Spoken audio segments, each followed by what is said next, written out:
Good morning. Happy hump day. It is Wednesday, September 10th, and the market will open in about 30 minutes.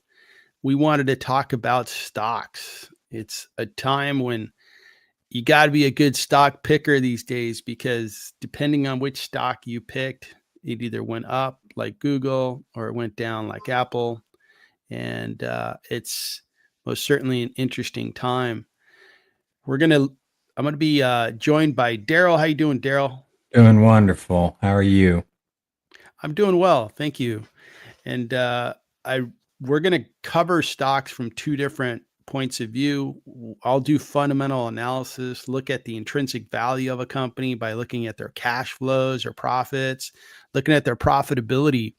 And Daryl has mastery of charts, and he comes in and looks at the charts and tells us, what are investors doing around that stock and what have been trading patterns that he's observed in that particular stock. I think it's a really nice combination, and I hope you all really enjoy today's live stream. Looks like Shadow Guy is on. Good morning, Shadow Guy. Thanks so much for joining. And early on, I wanted to talk about the PPI report. A report came out that prices had fallen a slight bit, 0.1%, I guess, in August, and that might be a month over month number. But that does help the Fed potentially be in the mood to lower rates next week. What do you think, Daryl? Yep, I have them on my screen if you want to put You the are live, share sir. on here. So Monday we talked about the economic data that I would be watching this week, and PPI was definitely one of them. And the non-farm payrolls annual revision, which the market definitely doesn't look at regularly, but given the job market, that it probably would be something that the market would be interested in. This number actually came in higher. There were actually over 900,000 less jobs created from March of last year to March of this year than was previously stated. So that was a big number. And then PPI is out today, and it did decline 0.1% month over month. They were expecting 0.3%, and the previous month was revised down to 0.7% from 0.9%. So it wasn't quite as bad last month as they had originally reported. So that's a month over month number. And then we look at the year over year number, that's 2.6%. They were expecting 3.3. And the prior month was 3.1, revised down from 3.3. So once again, on a year over year basis, it also wasn't as bad. And then for the core PPI, where I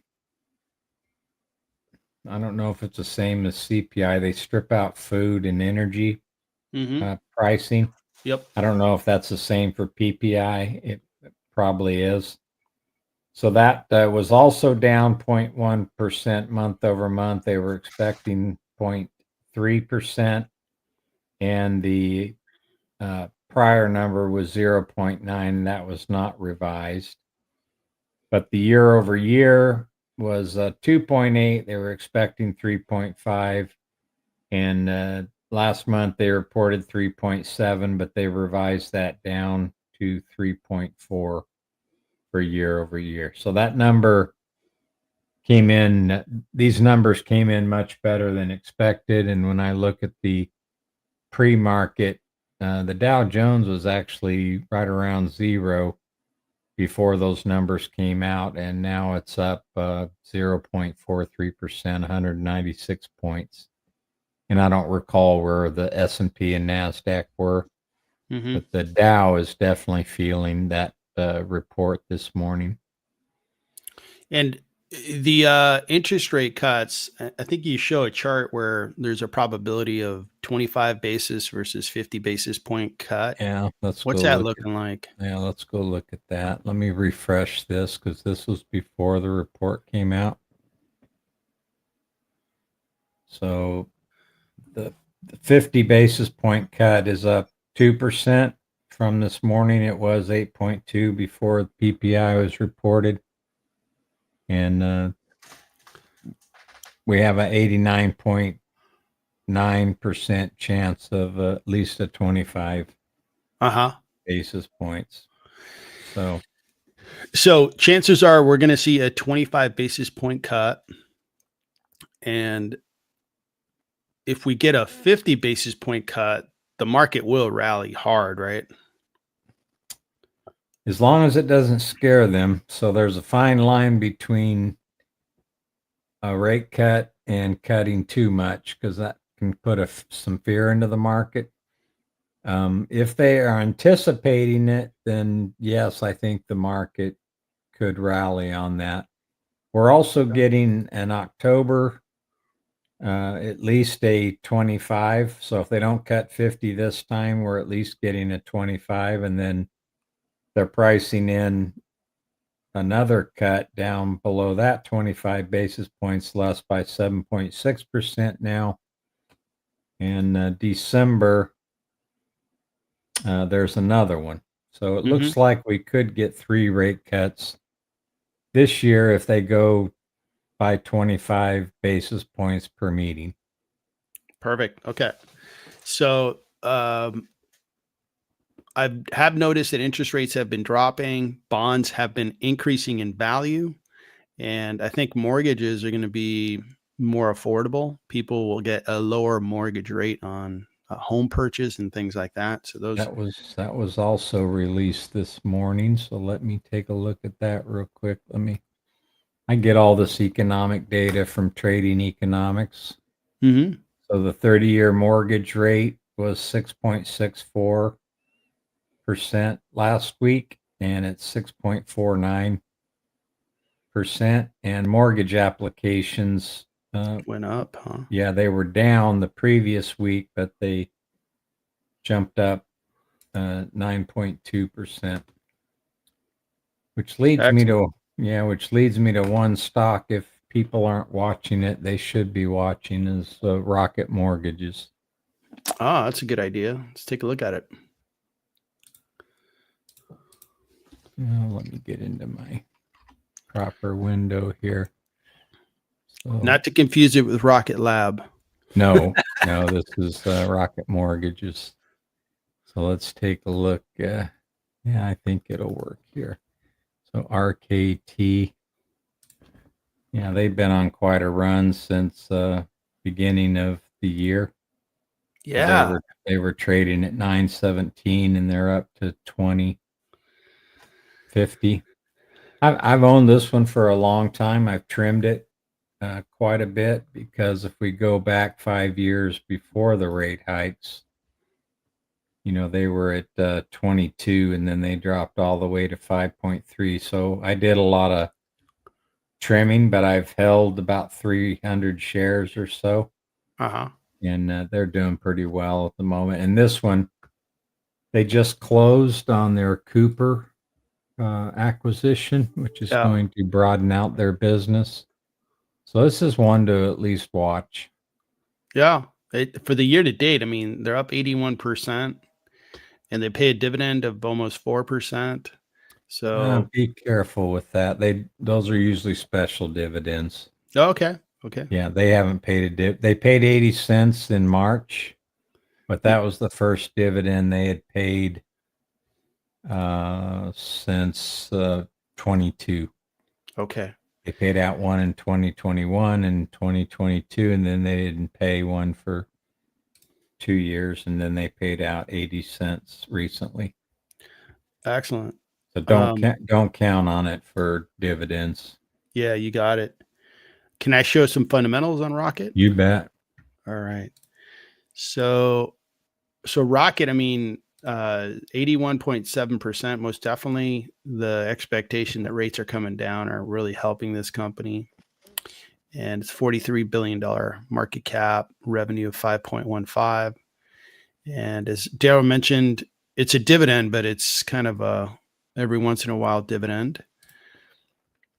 The revenues are expanding, and it looked like based on what Daryl was sharing with how many mortgage applications we're getting, they're going to see a bump in revenue. This one is kind of an obvious beneficiary of lower rates. People will refinance. There'll be more homes purchased, more transactions. But I think the refinance boom could really be there because we are separated from super low interest rates of 2020. Like in 2020, I didn't have much left on this home, but I refinanced at 2.5%. And I pulled out 300 grand that I ended up buying a nice bond portfolio around, making 6%.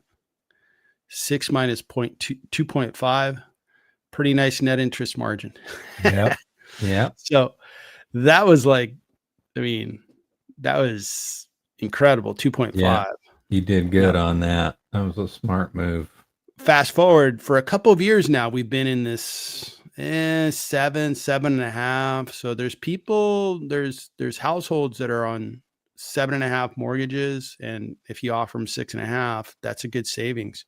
And more importantly, you have household creation. You have younger families that are like, hey, we'd like to buy a house, and lower interest rates is going to enable us to buy that house.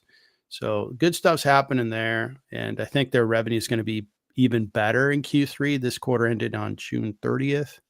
The next quarter should do well. So these guys are going to do well. Glad for them. Glad for the real estate market. Let's see their forecast. Got 14 analysts covering this stock. 25 is the best price target out there. And somebody out there is a grumpy bear with the price target of 10.5. Expecting, and I guess they have the forecast correct. I would agree with this forecast that this year they're going to grow well, but next year, look out. And the year after that, look out. This is going to do well for a little while. Very good. The PE right now is really, really high. And but it's getting better. And I'm getting a little delay on my computer. I don't know if you're noticing that, but sorry about that. Really. No, not really. Okay, good. All right, so I think we've got a request. Let's see here. Any chance Rocket Lab has a mortgage?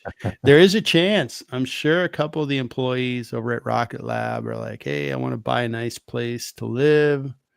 I don't even know where Rocket Lab's located. And they buy themselves a nice place. So good stuff. So we've got a super chat out there, and I'm going to let you, Daryl, talk about Oracle. I work at Oracle, and I don't want to talk about Oracle because I'm asked not to. But you have any thoughts on Oracle? It's not one that I follow very much. I was a big customer of Oracle for a long time when I worked in IT. We used their database management systems, and we used Primavera that they bought for project management, scheduling, and resource management, and what have you. So I've been a customer from Oracle for a long time, but it's not one that I follow personally very much. But they've done very well here recently over since the April 7th low where they closed at 126. They're now up to 113%. And let's look at the aftermarket real quick. Intraday, go to Oracle. So Oracle may get to $1 trillion market cap today. Yeah, so what they do, close at 242 yesterday, and they're up to 322. Yep. So that's insane. 34% in one day. Man. Yeah, that's So let me just share a few things on Oracle, and then, as mentioned, I work at Oracle. I really have had a good career at Oracle, and the things that I would say about the company is that I think the strategy is super solid, a very good strategy going forward, and our founder Larry Ellison, he is something else. And Oracle, if you look at the definition of Oracle, is, like Warren Buffett's referred to as the Oracle from Omaha, meaning a person that could see the future. And it really fits Larry Ellison. And at certain points, starting with our database, um, it was a startup company back 40, it's 1977. So 47 years ago, 48 years ago. And he challenged IBM. I mean, IBM was massive, and his idea was relational databases. And his company was like this tiny startup, and he won the project with like a big government agency.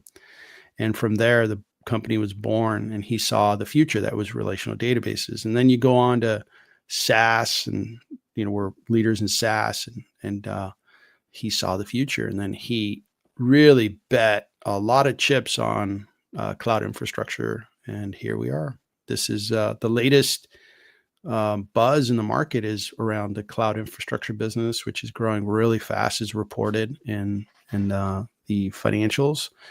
So overall, really, really happy that the company's had leadership that really, really does see the future. It's still founder led. So I own the stock. I'll be owning it forever, and until maybe my kids will own it after I'm gone. Did you have anything else to say on Oracle? Well, they're looking good on the weekly trend chart as well. So just like every other company in 2022, for the most part, at least the tech companies, they spent most of 22 kind of in the doldrums, but since the end of 2022 all the way through April of this year, they were above their long-term trends. They only spent about 6 weeks below those trends, and now they've, shot back up, and it looks like if I put my cursor at the top here, that's higher. They're above their long-term trends by more than they have been in 5 years. Same way with the medium term, although it had decreased here slightly, I expect to see a pretty sizable jump here over the next couple of weeks there. In the short term, they had been under their shorter term averages just for 2 or 3 weeks, and now they're moved up above those again. So it's looking strong in the short term, the medium term, and the longer term trends. And what I mean by that is this is weeks to a couple of months. This is, a couple of months out to half a year or so, and this is for a year or longer.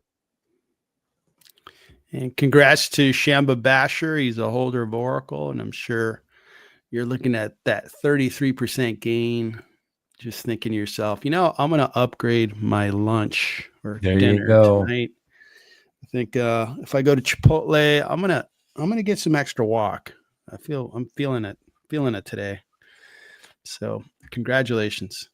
And stocks moving like this, it I'm feeling like we're near a top, because Oracle today, and I think yesterday, was it Nebius was up like 50%. Yeah. And we had a couple of others, including United Healthcare. If we can talk about United Healthcare, it had a really, really good day. And it's getting too easy for these stocks to fly up. And the greed is, in my opinion, it's irrational and a little uncontrolled. It's like, it's not supposed to be this easy. So I don't know what your thoughts are. I don't think calling tops and bottoms, we don't make a whole lot of money, but we do make money when we have capital to deploy when stocks sell off. I'm a believer of that, hey, when things are really difficult from a news feed perspective, it usually creates good opportunities to buy at a good price. But it's just too easy. Like United Health went up 8.64% yesterday. It's now market cap 315. We're at 347. We've been talking about this stock for a little while, and it's going up, and it's taking the escalator up, and I think it's going to keep going until it hits around $600 per share, and it's going to reclaim its market cap way up at around 600 billion. The dividend has gotten good on this stock, and historically this has been like a 1% dividend payer, but it's looking good, and as the stock price rises, this will continue to go down. But I don't think any investor is going to complain about a stock price rising. PE is still rational at 15, and historically this has had a higher PE. Analysts still think it's discounted, and the company fundamentals are really strong. The company keeps growing. What caused yesterday's rally was United Healthcare. They're coming up on the enrollment period for healthcare. People enroll and they renew their health insurance, and their enrollments for the premium Medicare plan, which is a massive, think about all the people who are on Medicare. That's a massive population of insured lives. And the enrollment data is pretty much in line with what they had guided. So there isn't going to be any drop in revenue. It's just going to keep growing. Well, the market's like, whoa, United Healthcare is going to keep growing. It's going to keep making money. It's a good stock. So the market snatched up more shares. I would love to see the charts on this because I believe in United Healthcare from a fundamental perspective. I think they continue to be discounted, but I'd like to get your thoughts on what you're seeing in the charts. You bet. So we've talked about this one several times, and I drew this chart at least a couple of weeks ago, and I put this downtrend line on it, this blue dotted line. And once it broke out above that, that was a really positive sign. It means it's breaking out of the decline. And then this was the day before the announcement of the super investor stepping in. So then the next day it jumped up 11.98%. And then 2 days ago, not yesterday, but 2 days ago, they reaffirmed their guidance, and that broke it out of a 65-day swing high. And then yesterday, we broke out above a, let me think. No, this was a 13-week high, swing high. This was a 65-day, so on the daily chart. So now we have two swing highs, one on a weekly chart and one on a daily chart. So even though it jumped up, I bought an extra 10% yesterday at 329. The low was 327, and then it ran up to as high as 351 yesterday and ended up closing at 347. So I bought some extra yesterday early in the morning. So that explains why the stock rose. Is Daryl bought some shares? That's it for sure. Forget Warren Buffett. When Daryl buys, that's when it moves. Keep in mind these price to volume bars. So even though we had this trend line down and it broke, I was looking at these price volume bars. So that goes from about 333 down to 299. So people were buying pretty heavily in this area. Mm-hmm. And then it dropped another $70 a share. So these people, if they're short-term investors, become what is called stranded longs. Mm-hmm. So they bought up here at probably on average at around 316. 3 or 4 weeks later, they're looking at 241. So Mm-hmm. they were down a lot. That puts pressure on upward movement of the stock. Mm-hmm. So you can see what it did here. Even though Warren Buffett came in and what have you, it traveled sideways for 3 weeks. And that's because of these sellers. They were putting downward pressure on the price. But once it broke out above that, Mm-hmm. now the ones that didn't sell are in a profit now. They're not as eager to sell as they were before. Mm-hmm. So we broke out above that price. So there were 3 things going for this yesterday morning, and that's why I bought. It was a 65-day swing high, a 13-week swing high if you look at the weekly data, and we broke out above this resistance. The next line of resistance that I see, I'm going to go to another set of charts here. These are the ones I use on a daily basis to review all of my stock holdings. I have a volume average weighted price here, this dark orange line. So that's the average price paid by volume since my anchor point, which was about a year or so ago, which was on an earnings day. So And you can, Warren Buffett, by the way, paid $311.97 per share it was reported on his 13F filing for United Health. yep, it would have been pretty easy to guess what it was just based on the second quarter average price. So that's interesting to see. So anyway, this could become a point of resistance. That's sitting at 370. And then the next point of resistance that most investors are looking at is the 200-day moving average, which is sitting at 419. Not a lot of investors use this average volume weighted price, but many do. I like to keep it on my chart just so I know if I'm paying less than what the average price is for the amount of volume that's being traded or above. So I So like to watch that one. so from this stock price up to 419 per share, Yep. which is I'm going to guesstimate about 15% higher, there's little resistance. I don't see much resistance, so could run another 20% from here. That was the fourth reason that I bought. So I had a list of things that made me a buyer yesterday. Yeah, very good. So it's down in the pre-market today. Excellent analysis, Daryl. Thank you so much. It's exactly what I wanted to see and hear and understand and be informed with. Stock is trading slightly down now.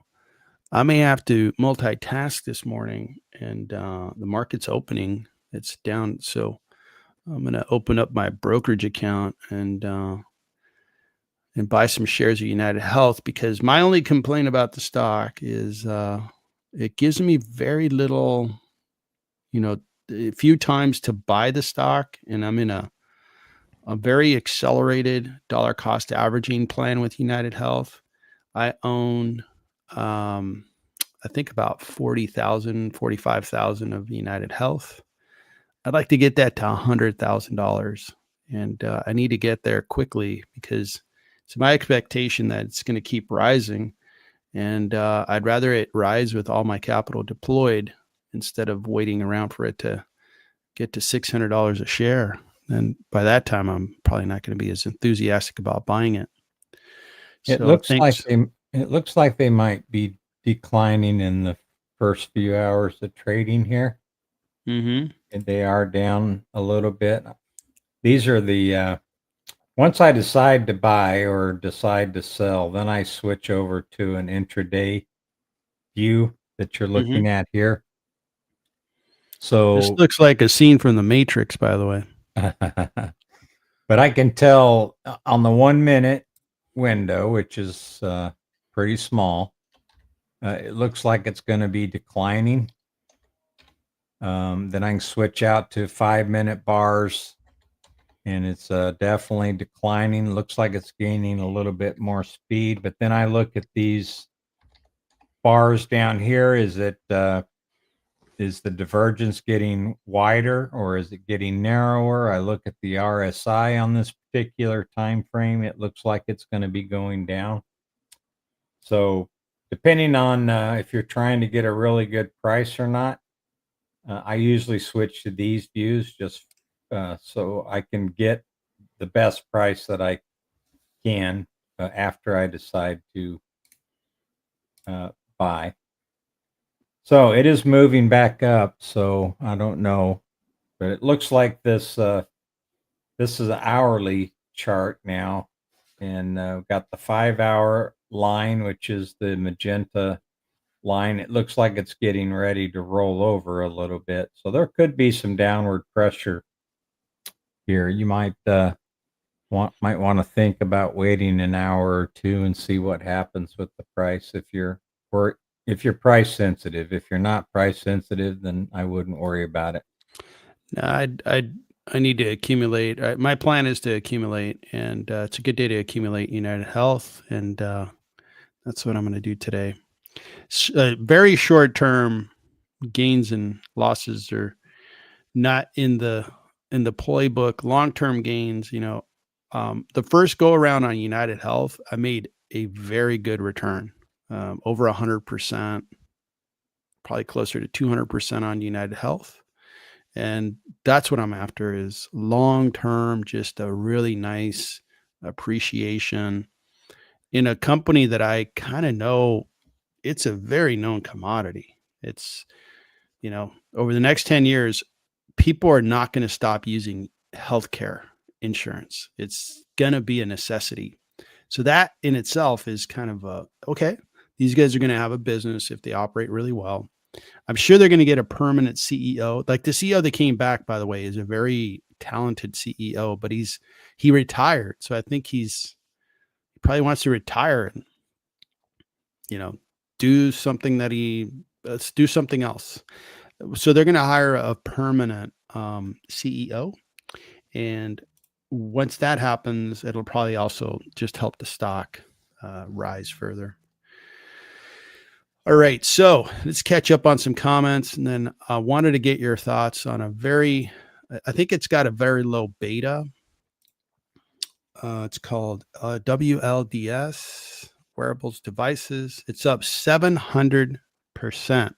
I think this stock may break the chart software when you put it in your format. Let's look at the year to date. The year to date's still down. How is that possible? Maybe this chart's not updating. Yeah, this chart's not updating. Here we go. 1 day, 5 day. Here we go. So, and that's still not updating. So we'll ignore the charts.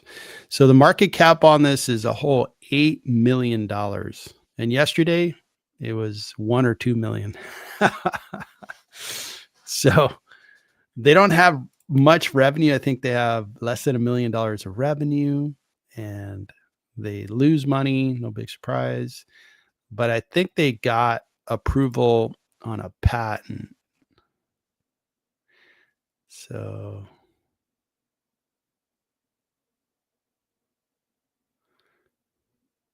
and they have some kind of announcement along with their financial results, and there it is, the patent.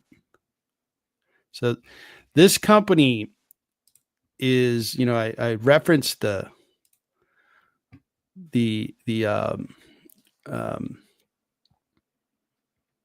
movie earlier, but look at this, what these guys do. These are sensors. You wear a bracelet and it's picking up the nerve signals in your body. So then you can control, based on thought, and then control computers, devices, maybe in the age of robots. You can control your robot with it.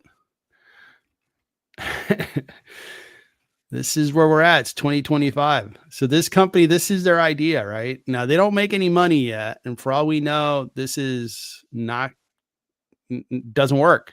It's like, yeah, it picks up the wrong signals. It's costs $10 million per device to make, so it's not very commercially viable. We don't know, but it is a big idea, right? Uh, I haven't seen this, but I know that I know some patients, for example, I've observed that people that have lost a hand or something, they get this prosthetic limb and it has some of this technology, so to speak, and they're able to somewhat use that artificial limb. I have seen that. I have seen that technology demonstrated, and that's like 5 years ago. So this concept is possible. Now, is it commercially viable? I don't know. But the market is excited about this stock. Mike, the dividend investor guy, he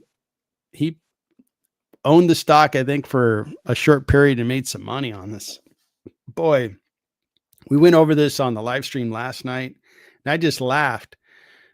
And in the pre-market, it was up to $2, and not a stock that I would kind of bring into my process. I think it would break my process. I would abandon my process and completely just kind of on totally qualitative, uh, judgment.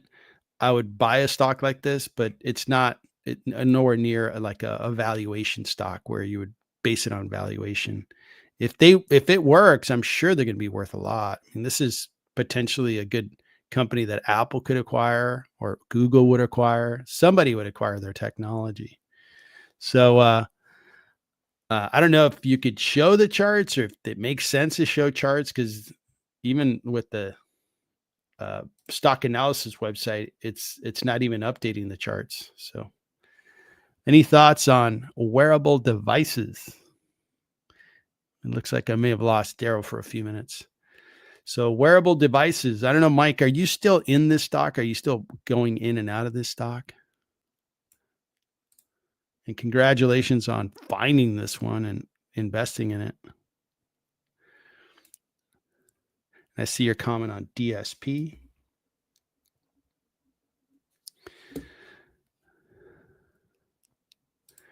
So WLDS is Israeli. Market is booming there, especially in tech. Yeah, I've heard. And some reports I've heard is that the Israeli stock market is like doing way better than the US stock market from an appreciation standpoint. So I heard similar news. Yeah, you'd think that nice software would be booming, but that's an Israeli software company. I think eventually they will, because just software has been kind of ignored for a long time.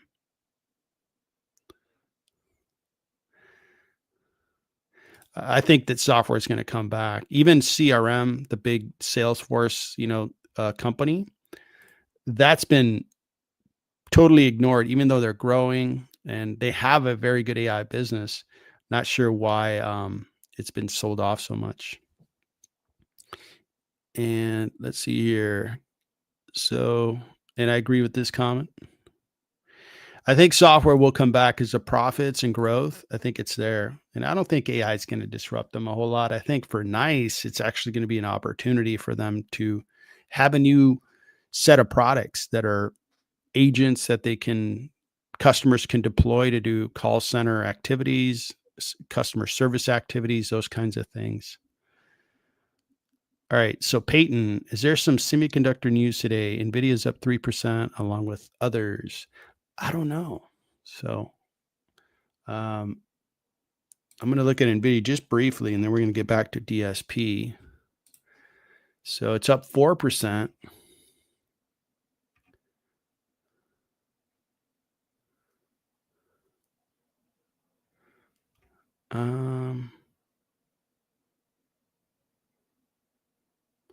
I guess the AI spending fears are fading.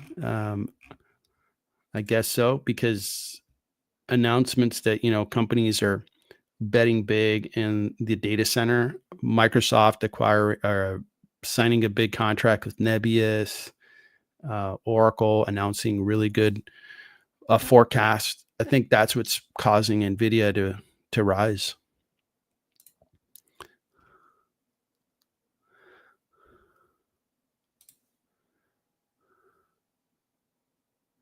Yep, nice software.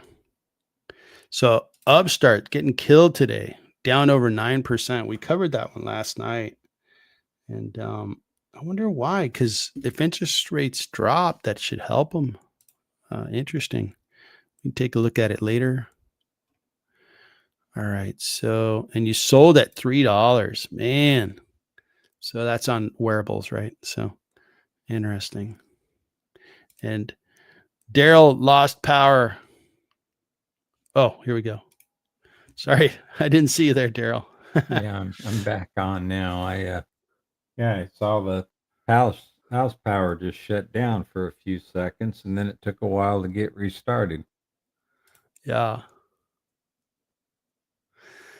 Yeah, and I was on a member call, I think it was I forgot what day of the week it was, but the power went completely out where I live. And Wow. it was like, okay. So I got on my phone, hey, sorry guys, but I have no power. Mhm. So I guess that's the end of the call. There you go. All right, let's get into DSP. Now, the big player in this particular little industry is AppLovin. Viant is a very small company.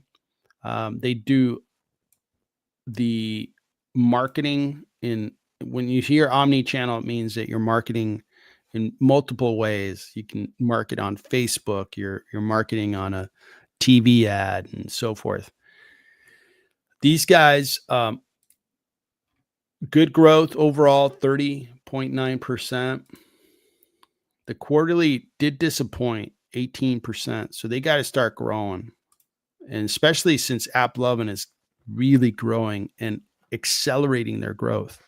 So this top line, investors are maybe nervous that AppLovin continues to get more market share. They're growing faster and they're massive compared to DSP. So these guys got to grow. When are they going to announce next? They announced on August 11th. So I'm going to go forward 3 months. They're going to announce in early November. Year to date, this one has not done well, down 46%. 1 year, 99. So trailing 12 months growing at 30%. Last year, they grew at 29.7%. They do have good fundamentals when we look at gross margins. Well, gross margins are not as good as I thought. They're not like AppLovin. AppLovin has better gross margins. And I think their product mix is different than AppLovin because AppLovin has margins up at around 80% gross margins. Okay. And so let's take a look at the forecast. We got 9 analysts covering it. The analysts believe this one's really discounted by 101%. Look at that. If these guys can grow at 30%, this stock's going to go up, I would think, because the fundamentals support a higher stock price. The earnings per share, they're supposed to be profitable this year. Their profit is going to go up 80% next year. It's going to be flat and then grow another substantial amount in 2028. So this looks good. And they're going to grow at 16% this year. Now that's not good enough. And they're going to grow 15. And the reason I say that is AppLovin's just so big. And AppLovin is much bigger and they're growing really fast. So how's AppLovin growing at 77 and they're much bigger? And Viant is smaller and only growing at 15. That shows that customers just don't like the DSP service product, and they really like the AppLovin one. AppLovin's doing all the right things. DSP's they've got to pivot, change, improve, and start growing faster because they're much smaller. They should be able to grow faster. When I look at evaluation for DSP,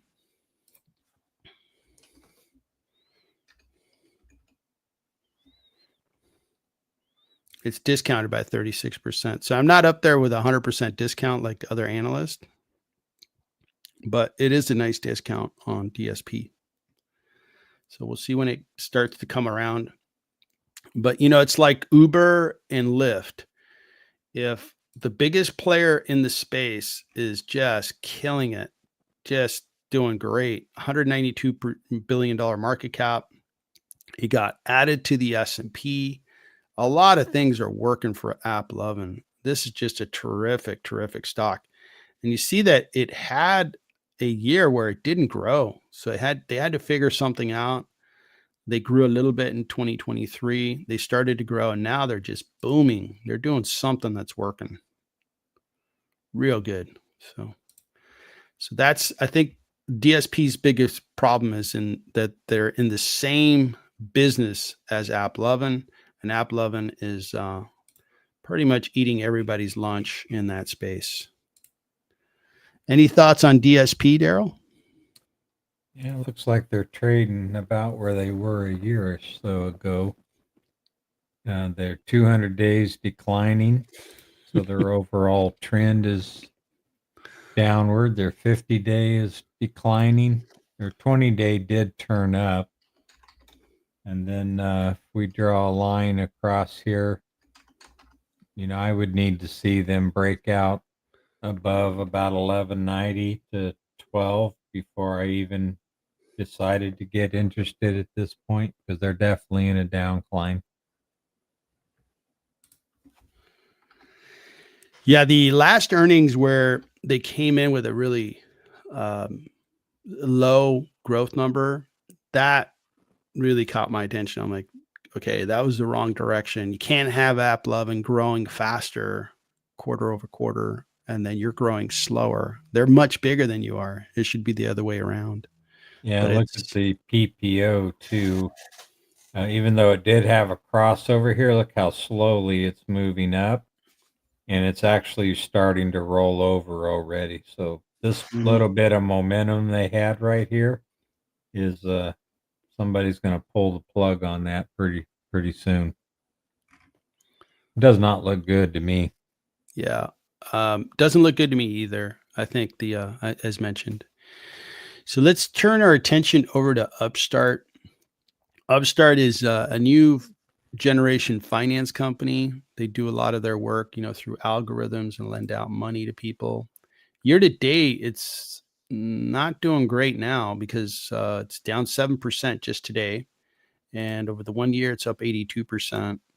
This has really been a stock that really got bid up. Last time we had a overheated stock market, and then it corrected.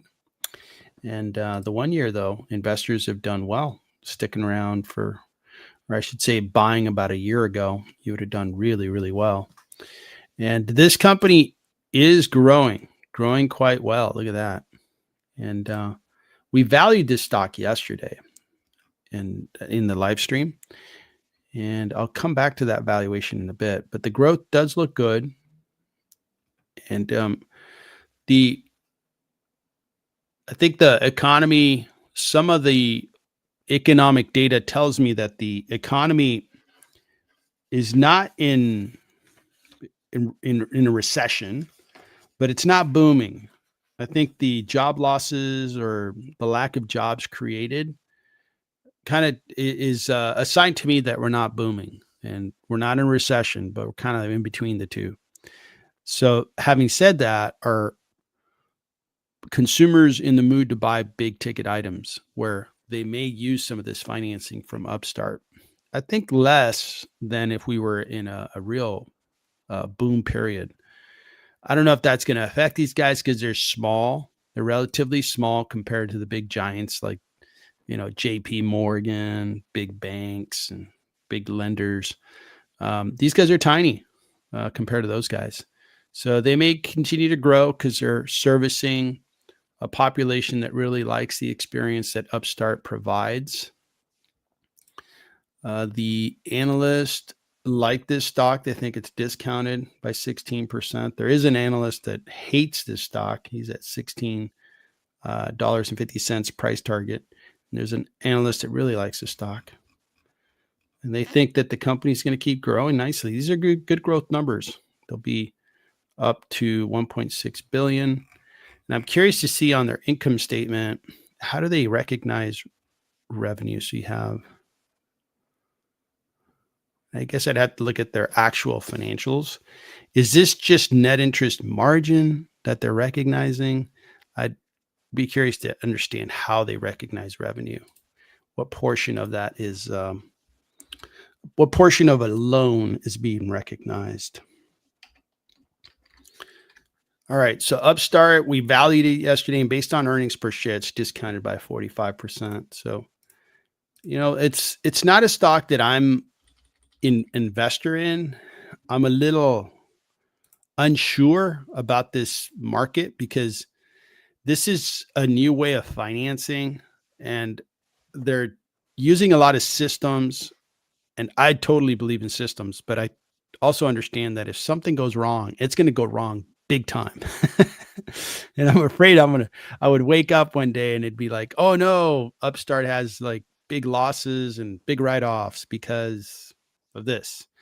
And they don't have a kind of a diversified business where they can lean on other businesses while they fix the trouble they have in their finance business. So that's one of the thoughts I have in the back of my mind. I have PayPal, which has, similar capabilities of buy now, pay later. But this one here, I haven't warmed up to it because I'm afraid of that big issue, or that risk, I should say. But it is a discounted stock. If somebody really understands this business and really likes it, have at it. So good one. This one does remind me of Dave, D-A-V-E, that symbol as well. And that stock I really like. I'm an investor in Dave. So that is Upstart. Any comments on Upstart? Well, they are flirting with their 200-day at the moment for the second time in 2 months. So I don't really have a whole lot to say on this. It looks pretty volatile. Mm-hmm. They got a declining RSI and the PPO is underwater at the moment. Money flow is positive. But I'd be careful with this one. Interesting. All right. So let me take a look at the markets and see what's going on. Dow moved back into the red. Yeah, it opened in the green, down in the red. S&P is up, and NASDAQ is up. So we're back to, this market is really challenging investors. Hey, you have to pick the right stocks because not every stock is in the green. You got Amazon down, Meta's down, Apple's down, and you got some med devices down. United Healthcare is down, as mentioned earlier. Then you have some green. This whole AI universe is green. CrowdStrike's up. And you have some of the infrastructure hardware companies are up. Cisco, Arista Networks. Energy is up. I guess oil is up a little bit. Okay. So you got to pick stocks these days. You got to be in the right ones. And yesterday, this Google and Meta were nice and green. Amazon, I think, was, I don't remember what Amazon was. But let's stick on Apple for a second. So Apple is having their big, conference, right? And I haven't heard a big idea come out of that conference. Like, their competitors are coming out with these foldables, and I refreshed my phone. I didn't go with a foldable, but man, I really thought about it.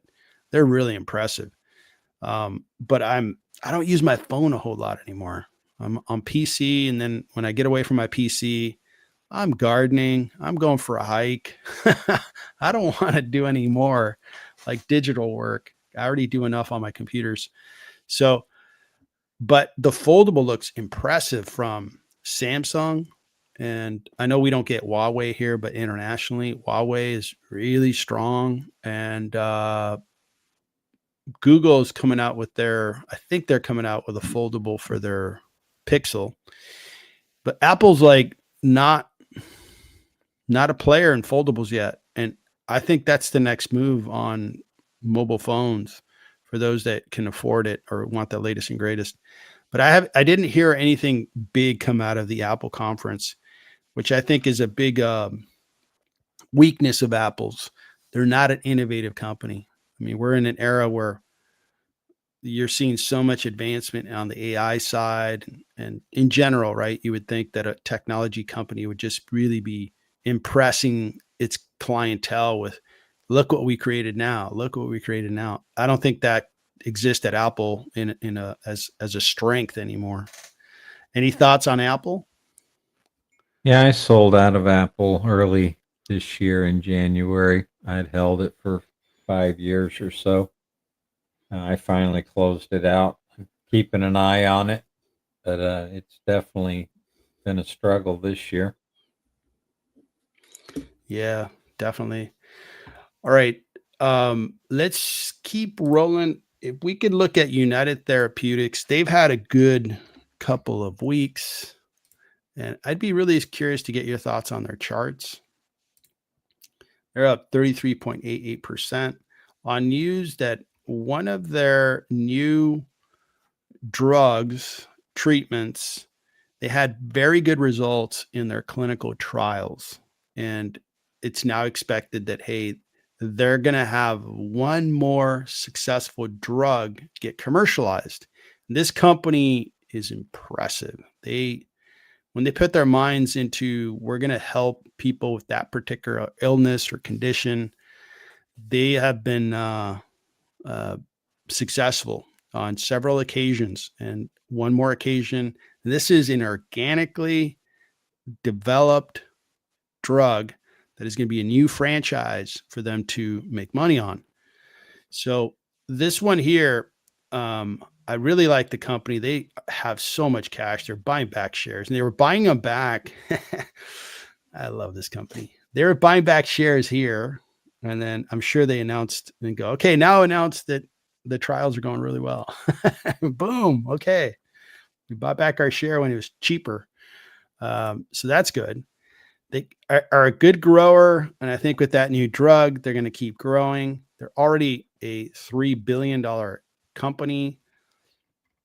When we talk about, companies, this is 17% growth and their profit margin, 40%.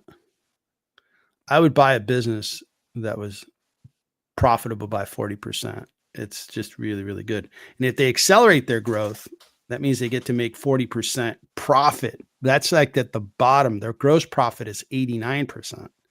These fundamentals are just really, really, really fantastic. So I'm glad that I own United Healthcare. I'm a long-term owner, and I'll be holding this stock for a long time because I think they're not done innovating. They have come out with this new drug, and their big idea is to grow organs, human organs, in a laboratory that would be transplanted to a human. And if they pull that off, I think that's going to be one more fantastic product that they would have available to people. Any thoughts on United Healthcare or United Therapeutics? Excuse me. Yeah, they did break out from their November high with a black candle on that day. Sold off for a couple days, and then there's a bullish engulfing candle, which gave some hope for the next couple days, which they did rise back up, but they haven't surpassed where they were right after their earnings, and they're not quite at a breakout. But sometimes, if they can hold this and get back above that, that could be a really good sign. They are overbought right now, so they may travel sideways for a little while. If they can hold this pricing here, that would relieve the overbought condition on its own, just consolidation over time. Their PPO really shot up, looking very strong. They're definitely have an RRG for relative strength and relative momentum compared to the SPX. It's higher than the S&P 500. They did lose a little bit on accumulation. When the price shot up, it looks like some people sold out. So there must have been a few more buyers, at least for this day, that drove it up, but there was some money flowing out and the accumulation distribution line dropped back down, but it has reversed and going back up at the moment. So I think they look good. If they can hold this for a while, that'll relieve the overbought. And if they can hold this break of this double top, that'd be really good news for them. Yeah, thanks for doing that, Daryl. Yeah, this stock in particular, I just think very highly of the company, and the fundamentals are right there. And if they can keep being successful with their drug discovery, their biotech innovation, I think the stock price is going to do great. And their balance sheet's so strong. They had like $5 billion of cash and very little debt. So they said, hey, we're going to buy $1 billion of stock back. And that was when they had a market cap of 11 billion. That was really smart. That was like 9% of shares. And then boom, this news. So I really like the stock. We're going to move to a stock the shadow guy wanted to look at. He wants to look at a company, C3IS, and this is a shipping company. Not the best website I've ever seen, but maybe I'm just not using it right. So C3IS is an international shipping transportation company specialized in providing transportation services to dry bulk charterers, including major national and private industrial users, commodity producers, and traders. Our executive offices are located in 331 in Greece. Perfect. All right. So their website isn't the best, but if you look at the Berkshire Hathaway website, this is better than that. All right. So we've got a company. Whoa. Am I reading this right? 1.64 million. Okay. So I'm going to look at 1.64 million. Year to date, stocks down. Wow, 5-year. They're down big time. So I guess the IPO June 22nd. And they had a share price of 3,945. Interesting. They've had 3 reverse splits in the last 2 years. Okay. And so revenue is pretty low. The trailing 12 months is 38 million. Last year, full year, 42 million, which was good growth from the year prior. Now they're on a losing streak of 4 quarters. So that's not good. Now the global economy, it's not booming. I'm not observing that, but it's not like super slow either, because I know in the US we got tariffs and we're still seeing a lot of volumes come through Los Angeles from what I observe, right? I live in California, and there's still a lot of product being imported. And internationally, you think about how much stuff, China ships around the world to Europe, Latin America, US, other parts of Asia and Middle East and so forth. So I think shipping's just it's a necessity. And the difference between a slow and a high volume year is not a whole lot. It's like oil. You just need a little bit of a drop in demand, and then the stock price, the oil per barrel price goes down a lot. Same thing on the other side. If you see a rise in demand, a small one, you see a big increase in oil price. So the revenue's down. They're kind of on a 4-quarter losing streak. Do they make money? So they do have operating income. They owe some money, so they have to pay some interest. And they do make money, at least in the trailing 12 months, they've made money. Okay. So they pay preferred dividends and other adjustments. Okay. So they do cash flow. Margins look pretty good. Yeah, this is such a small business that I would not invest because I would need to get to know them really, really well before I would invest because they're so small. And the stock is, it's been trading down for 52 weeks. It's not showing signs of promising days ahead. And do they lease their ships? They probably do. They lease some ships, or I'm not quite sure what they do. Their website wasn't very informative. They provide services.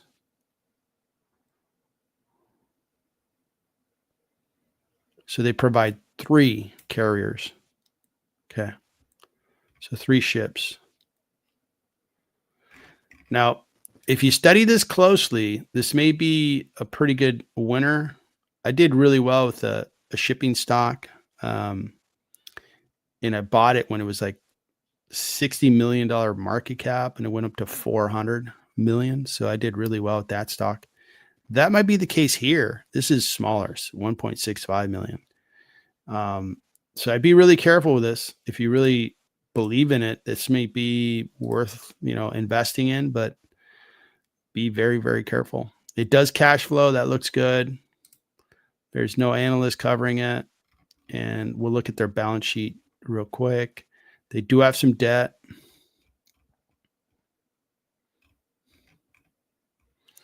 Debt to EBITDA 0.01. I guess, why is that?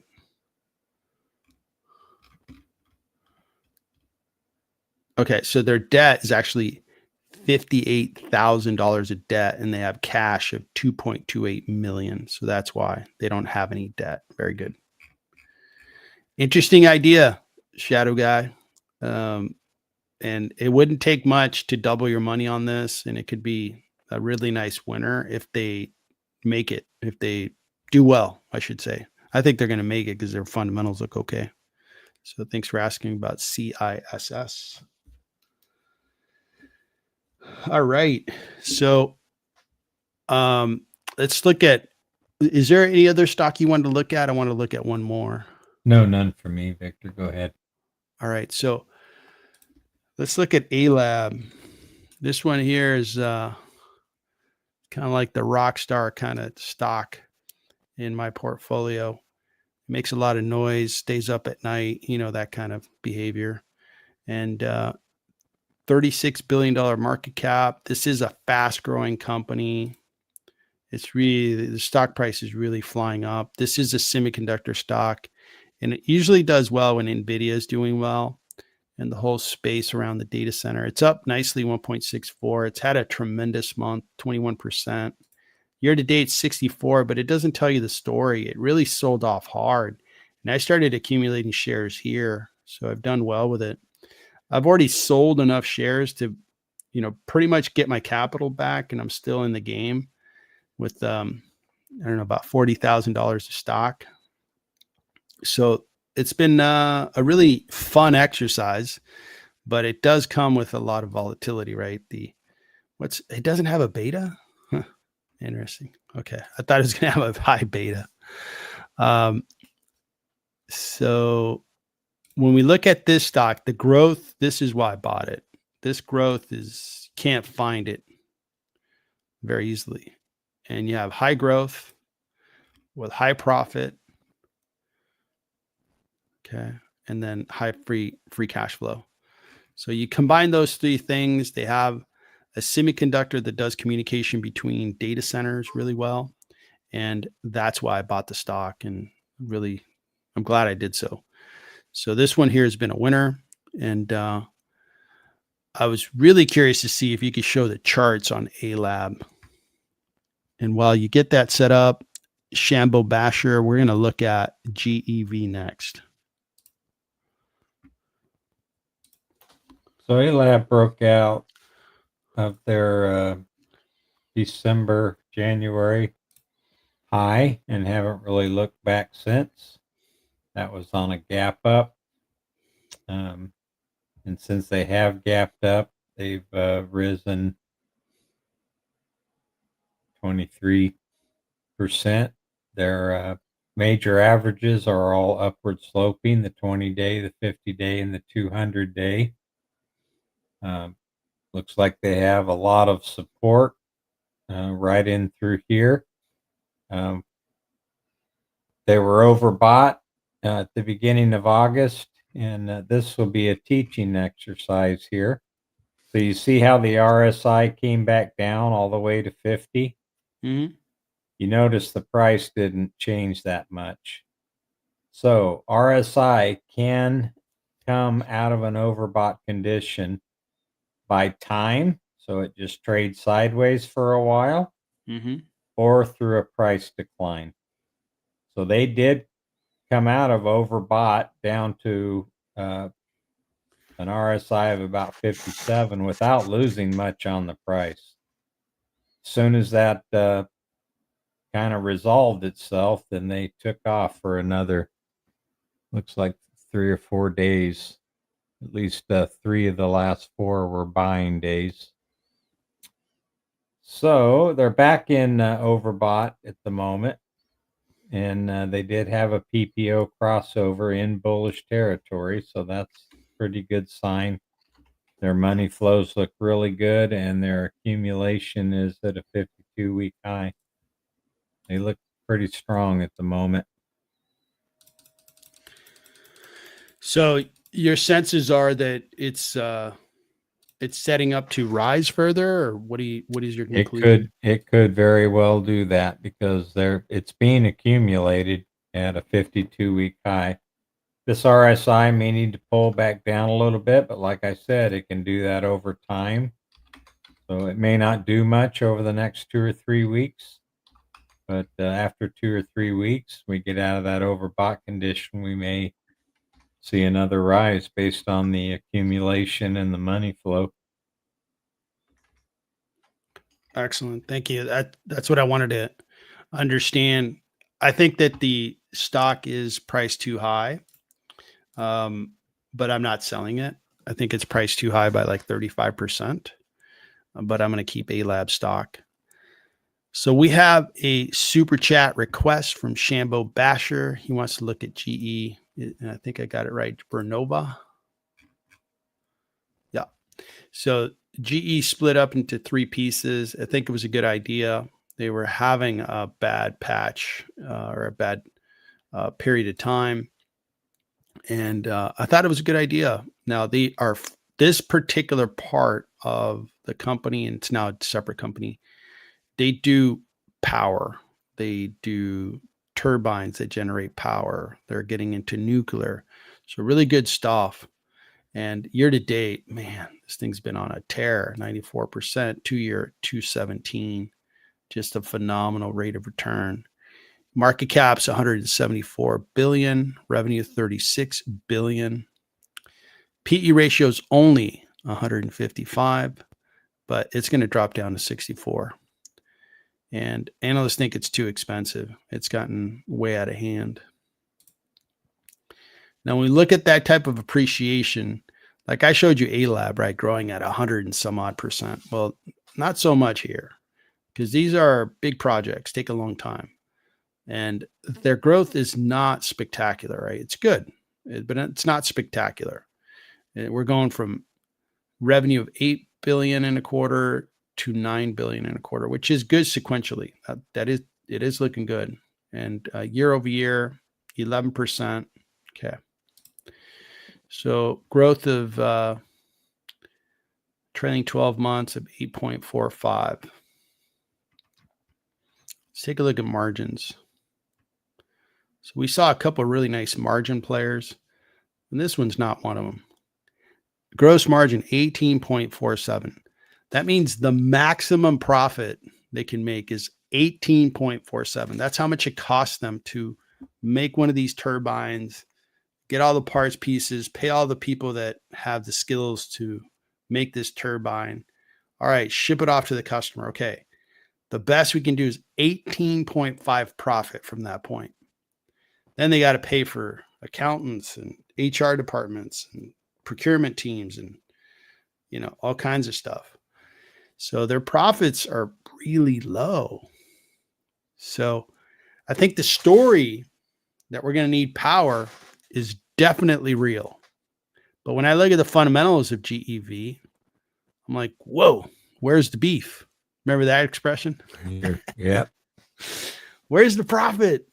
This isn't ALAB. This isn't NVIDIA, where NVIDIA is like killing it. They're making so much darn free cash flow. It's incredible.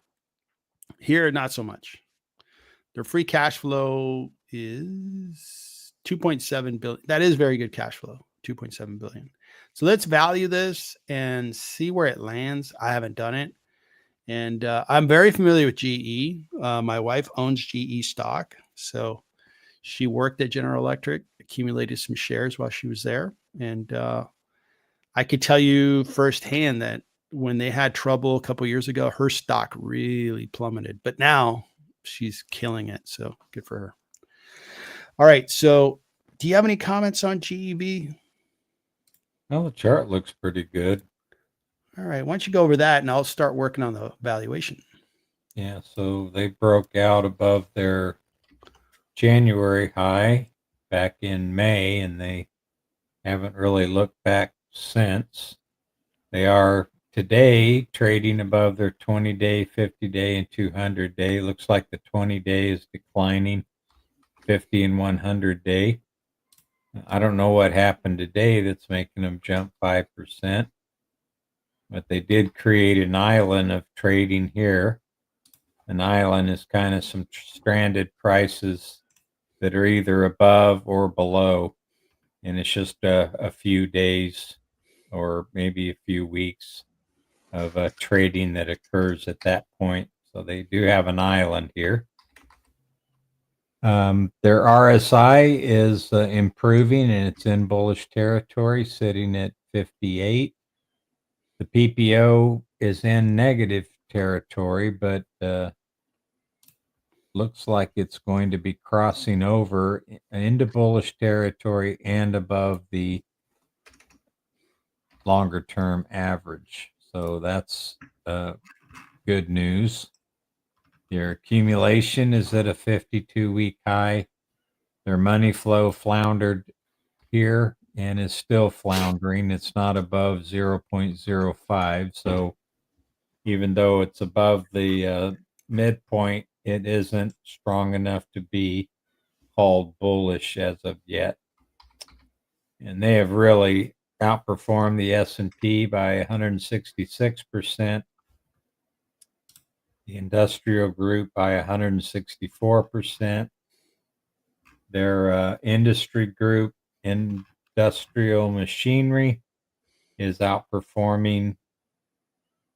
They are outperforming that industry by 200%.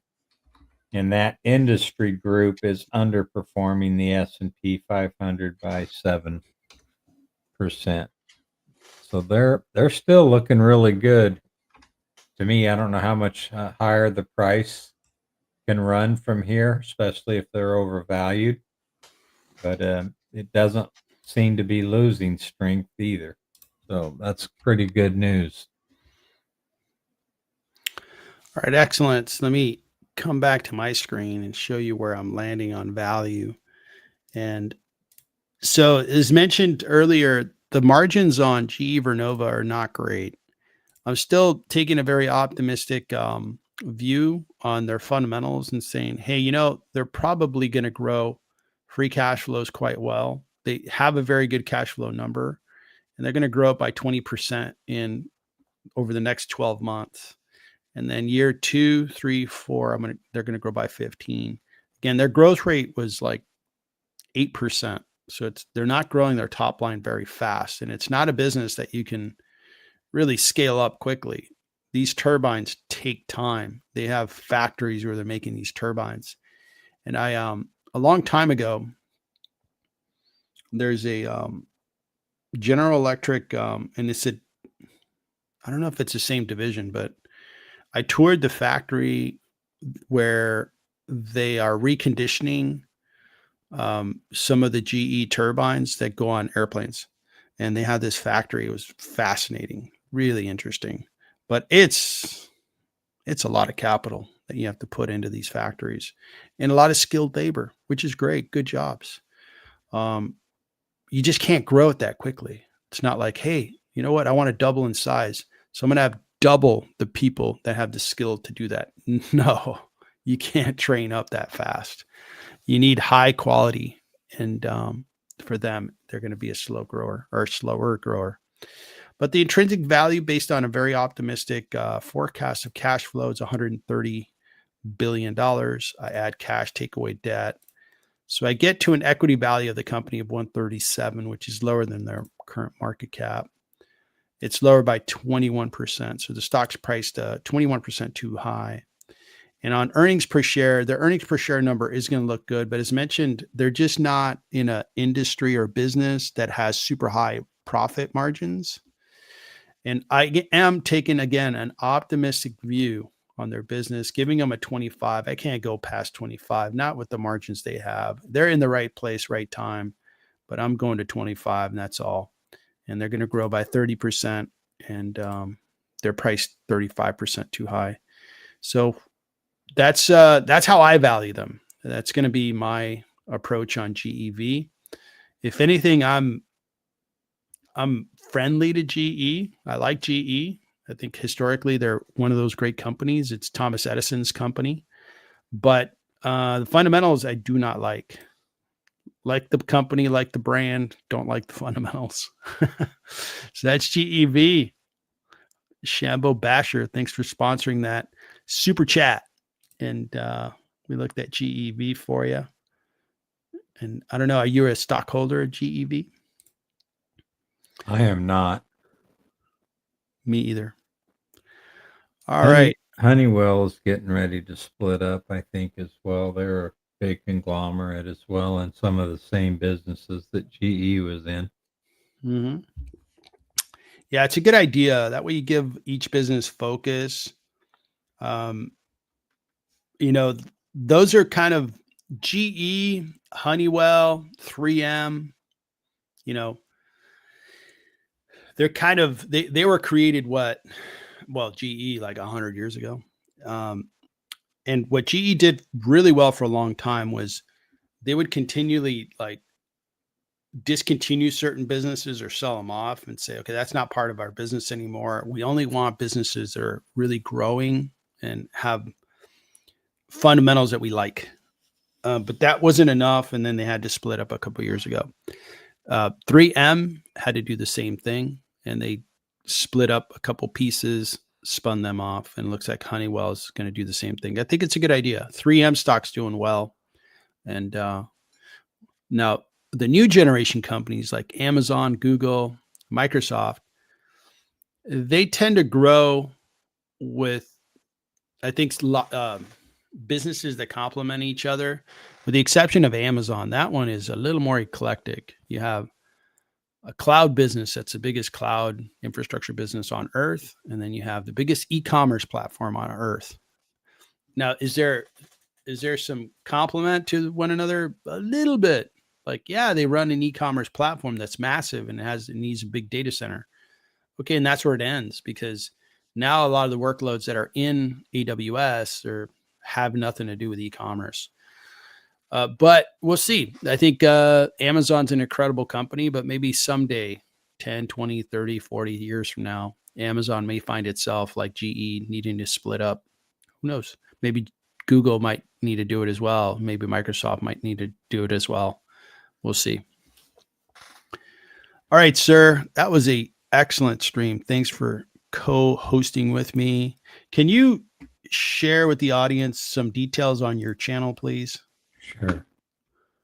I didn't get that slide created yet, Victor, but I will take care of that. No problem. Yeah, maybe you can just go to the channel page and just give us a tour. Yeah. So this is my YouTube channel. I stream these also to my channel as well. So those are the live streams. And then most of the videos that I do, some of these are excerpts from our live streams, and then others, I put out these earnings reviews for all the companies that I own. When United Health was having its problems back in August, put out a quick video, and then I also put out videos on my portfolio as the companies are about to report earnings. Then I go through several things. I look at their relative strength, I look at their momentum, get an idea of how strong they are before moving into their earnings. So you can expect these for all the companies that I hold. And then I will put out individual, more detailed reviews on those same companies, but they're a lot more detailed. So anyway, that's primarily the focus of my channel, looking at it pretty strongly from a technical perspective, but I wholeheartedly value fundamentals as well. Excellent. Yeah. And, speaking for myself, the way you explain charts and your knowledge there is like really, really valuable. Do you have any videos where it's a little more like enablement? Like, hey, this is, the uh, a lesson on how to interpret charts, how to use charts, and so forth. I haven't done any on that specifically. Um, I was asked a question one time about, are you any good at this? And that's a hard question to answer without providing some data. I'm trying to find a video. So I actually went through and figured out some metrics that I could use to actually see if I was interpreting these charts correctly and buying and selling at the proper times. And I'm not seeing that video right off the top of my head. But basically, let me just pull open one of my spreadsheets. So I'll open up NVIDIA. So I manage every one of my trades when I buy it, when I sell it. Then I calculate a gain loss ratio and a win rate. So looking at a podcast last week where they were quoting from a big hedge fund manager, and most of they trade a lot more than I do. So it looks like I trade a lot, but I don't trade anywhere where those guys do. They're trading every single day, multiple times per day. But they're looking at a win rate of anywhere from about 50 to 55%. Those are their good traders. Their weak traders win 45 to 50% of the time. So I like to calculate my win rate just to see how I'm doing on buying and selling. So how many winning trades do I have? How many losing trades do I have? And then what is the gain loss ratio? So I have one of these worksheets for every single stock, and I have a video that covers that. I give you some ideas on some good ones that I've done and where I made some mistakes and what I Mhm. learned from those mistakes. So that was a fairly popular video. Yeah, excellent. Thanks, Daryl, and thanks for co-hosting. Really appreciate you having or you covering your piece, and I think it really covers a greater degree of a stock. Like you got fundamentals, but what's going on with the stock? Like how's it trading? Is it expected to continue to sell off or increase in price? I think it's a really good thing. If you do any enablement videos, I will certainly be watching. Okay. All right, guys. So let me bid you farewell. Let's see what the market's doing here. And yeah, we're kind of where we were a little while ago. Some real bright green spots and a couple red spots for the market as a whole. Those big winners are making the market move on the Nasdaq and on the S&P, but the Dow not so much. So the Dow stocks, old school stocks, are actually it's a set of a few stocks not doing so good, and the VIX is down. So I want to take a peek at oil real quick. Is oil up or down? So oil prices are up. That's why oil companies were trading higher. All right. So everybody, thanks for tuning in. We had a really nice audience today, and thanks for the super chat sponsors. Thanks for all the members that attended, and thanks for your suggestions on stocks to take a look at. We will stream again on Friday morning, and hopefully you can join us then. And I hope you have a successful day trading.